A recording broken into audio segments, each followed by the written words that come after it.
जय माता दी दोस्तों, आने वाले करवा चौथ के लिए आपको ढेर सारी शुभकामनाएं। माता आपकी सारी मुरादें पूरी करें और आपकी जो जोड़ी है वो सलामत रखें। बहुत सारी हमारी ऐसी बहनें हैं जिनका पहला करवा चौथ है।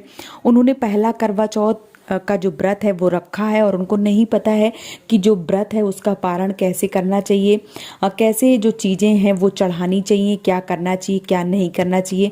बहुत सारी ऐसी बेटियां हैं, हमारी ऐसी बहनें हैं जिनका इंगेजमेंट जो शादी है वो तय हो गया है। उनका अभी शादी हुआ नहीं है लेकिन इंगेजमेंट हो गया है, मतलब उनका सारा जो रीति रिवाज है वो हो गया है, बस उनकी शादी बाकी है।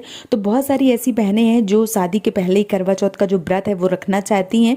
तो अगर आपका सारा कार्यक्रम हो गया, बस शादी रह गई है, तो अगर आप रखना चाहते हैं तो आप करवा चौथ का जो व्रत है वो रख सकते हैं। लेकिन बहुत सारी हमारी ऐसी बहनें हैं जिनका अभी पहला करवा चौथ है, मतलब अभी शादी हुई है और उनका पहला करवा चौथ है, तो उनको समझ में नहीं आता है कि जो करवा चौथ की पूजा है वो कैसे करनी चाहिए।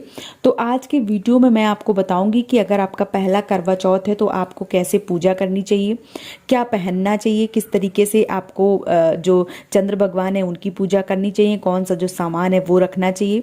तो आज की वीडियो में मैं आपको सारा कुछ बताने वाली हूँ। तो दोस्तों, सबसे पहले अगर आपका पहला करवा चौथ है तो आप कोशिश करें कि शादी का जोड़ा ही पहने। करवा चौथ के दिन शादी का जोड़ा ही पहने। अगर आपके पास शादी का जोड़ा नहीं है, क्योंकि बहुत सारी ऐसी हमारी माताएं बहनें होती हैं, कई कारणवश उनके पास शादी का जो जोड़ा है वो नहीं होता है। ऐसे में अगर आपके पास जो एक चुनरी होती है जो शादी में उड़ाई जाती है, आप वो चुनरी भी ले सकती हैं। और अगर आपके पास जोड़ा है तो जोड़ा पहन सकती हैं। अच्छा, बहुत सारे लोगों के ये भी प्रश्न आते हैं कि हमारे पास ना तो जोड़ा है ना हमारे पास चुनरी है, तब हम क्या करें। तो कोई भी आप लाल साड़ी पूजा में पहने। कोई ऐसे डार्क कलर की साड़ियाँ, जैसे मान लीजिए ब्लैक, ग्रीन, इस तरीके की साड़ियों का जो प्रयोग है वो बिल्कुल भी ना करें। आप कोशिश करें कि लाल साड़ी से ही पूजा करें। और पहला करवा चौथ अगर है, अगर आप लाल साड़ी से पूजा कर रहे हैं तो बहुत ही उत्तम माना जाता है।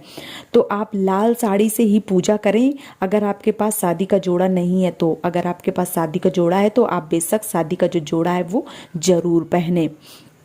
उसके बाद दोस्तों, सास की तरफ से एक सरगी दी जाती है। बहुत जगह इसका चलन है, बहुत जगह इसका चलन नहीं है। सरगी सास के द्वारा दिया गया एक भोज्य पदार्थ होता है जो सुबह 4 बजे उठकर खाया जाता है और वो सरगी कहलाता है। बहुत जगह इसका रीति रिवाज है, बहुत जगह नहीं है।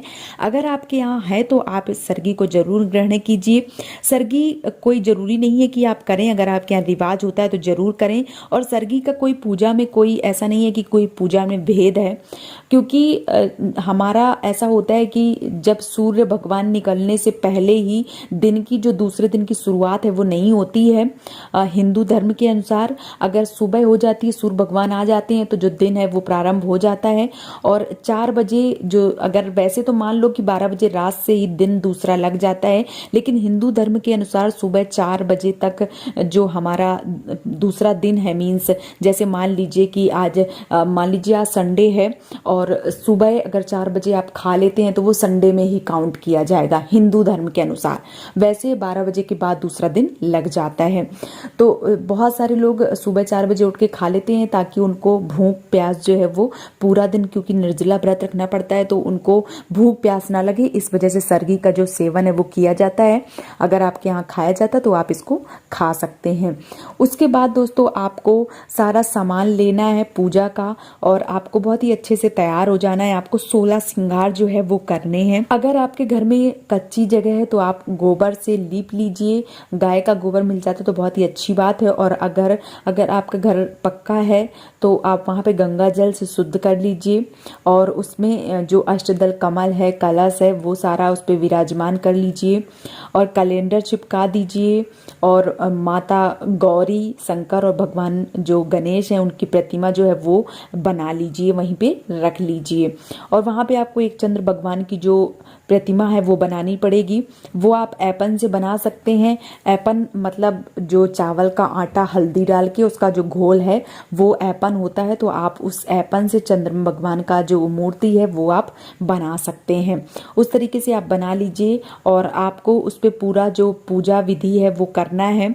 सिंगार चढ़ाना है, फूल चढ़ाना, मेवे चढ़ाना है, फल चढ़ाने हैं, मतलब जितना भी सामान है वो आपको चढ़ा देना है। फूल फल आदि को चढ़ा दीजिए। उसके बाद जो चंद्र भगवान निकलते हैं उनको आप चलनी से देख लीजिए, उनको जो अर्घ है वो दे दीजिए। जो भी अक्षत वगैरह है वो चढ़ा दीजिए, जो भी प्रसाद है वो आप चढ़ा दीजिए। उसके बाद कहीं कहीं ऐसा रिवाज है कि जो करवा है वो बदला जाता है, तो अगर आपके यहाँ बदला जाता है तो आप 7 बार करवे को बदल दीजिए। और करवा को बदलने के बाद आप 7 बार परिक्रमा करेंगे और अपने पति की लंबी आयु के लिए उनका नाम लेके उनकी जो पूजा है वो करेंगे। सारी पूजा विधि हो जाने के बाद आप अपने पति का जो चेहरा है वो भी छलनी से देखेंगी और जितना भी पूजन विधि है वो आप अपने पति की भी पूजन विधि करेंगी, उनको दक्षिणा देंगी और वापस में आपको भी दक्षिणा जो है वो दी जाती है।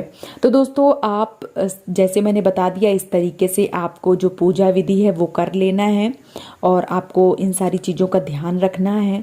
और करवा चौथ का जो व्रत है वो एकदम से खुश होकर करना है, किसी को बुरा नहीं बोलना है, किसी के बारे में बुरा नहीं सोचना है।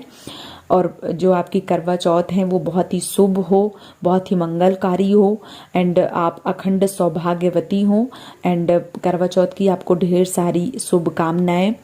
और आपको मैंने सारी चीज़ें बताने की पूरी कोशिश करी है, फिर भी अगर आपके मन में कोई सवाल चल रहा है तो आप मुझे कमेंट सेक्शन में पूछ सकती हैं। मैं आपके सारे सवालों का जो जवाब है वो देने की पूरी कोशिश करूंगी। वीडियो अगर पसंद आ रहा है दोस्तों तो चैनल को सब्सक्राइब और वीडियो को लाइक जरूर कर दीजिएगा। जय माता दी दोस्तों।